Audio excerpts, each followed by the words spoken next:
بسم اللہ الرحمن الرحیم الحمد للہ رب العالمین والصلاة والسلام علی النبی الکریم وعلی آلہ واصحابہ اجمعین ومن تبعہم بإحسان الی یوم الدین۔ بزرگان محترم،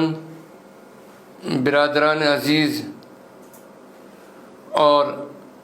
ہماری قابل احترام مائیں بہنیں اور عزیز بچیاں، جیسا کہ آپ تمام حضرات جانتے ہیں، وقف امینڈمنٹ بل 2024 کے سلسلے میں جوائنٹ پارلیمانی کمیٹی نے رائے مانگی تھی۔ مجھے بہت خوشی اور مسرت ہے کہ آپ تمام حضرات نے All India Muslim Personal Law Board کی آواز پر لبیک کہتے ہوئے اس کے QR کوڈ اور لنک کے ذریعے بھرپور طریقے سے اپنی رائے بھیجنے کا سلسلہ جاری رکھا، اور آپ نے یہ ثابت کیا کہ اس ملک کا مسلمان اس ملک کے دستور، کانسٹیٹیوشن، سنویدھان کا احترام کرتے ہوئے اپنے دینی و ملی تشخص کے ساتھ اس ملک میں رہنا چاہتا ہے، اور اپنی دینی شناخت سے کوئی سمجھوتہ نہیں کر سکتا۔ آپ کے اس جذبے کا ہم احترام کرتے ہیں اور تہہ دل سے ہم آپ کے شکر گزار ہیں۔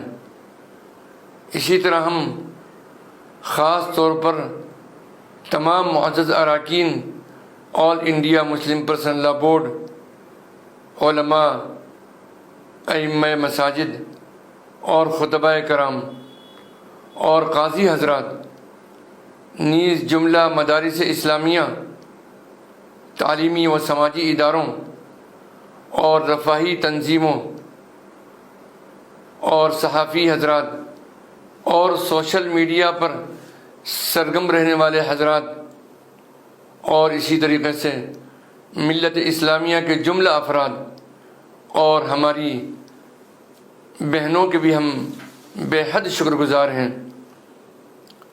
کہ انہوں نے وقف ترمیمی بل کے سلسلے میں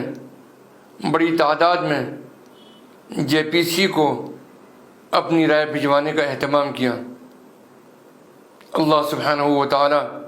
سے دعا ہے کہ اللہ سبحانہ و تعالی ان کی خدمت کو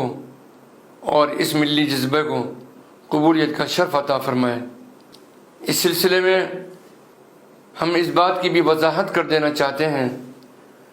کہ جب 2 دن کی توسیع کی بات سامنے آئی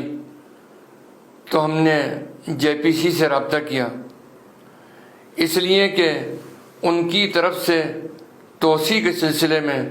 کوئی آفیشل بیان جاری نہیں ہوا تھا۔ تو وہاں سے یہ بات معلوم ہوئی کہ JPC کی طرف سے جوابات اور سجھاؤ حاصل کرنے کے سلسلے میں آخری اشتہار اخبارات میں جو شائع ہوا تھا وہ 1 ستمبر کو شائع ہوا تھا۔ اس لیے 15 ستمبر بروز اتوار رات 12 بجے تک ای میل وغیرہ بھیجے جا سکتے ہیں، لہذا All India Muslim Personal Law Board کی جانب سے یہ اعلان کیا جاتا ہے کہ ابھی ای میل بھیجنے کا سلسلہ جاری رکھیں، اور جن حضرات نے اب تک ای میل نہیں کیا ہے ان سے ضرور ای میل کروائیں۔ اللہ سبحانہ و تعالی آپ کو اس کا بہترین اجر عطا فرمائے اور اس ملی جذبے کو اور خدمت کو قبولیت کا شرف عطا فرمائے۔ آمین ثم آمین یا رب العالمین، والصلاة والسلام علی النبی الکریم، والسلام علیکم ورحمۃ اللہ وبرکاتہ۔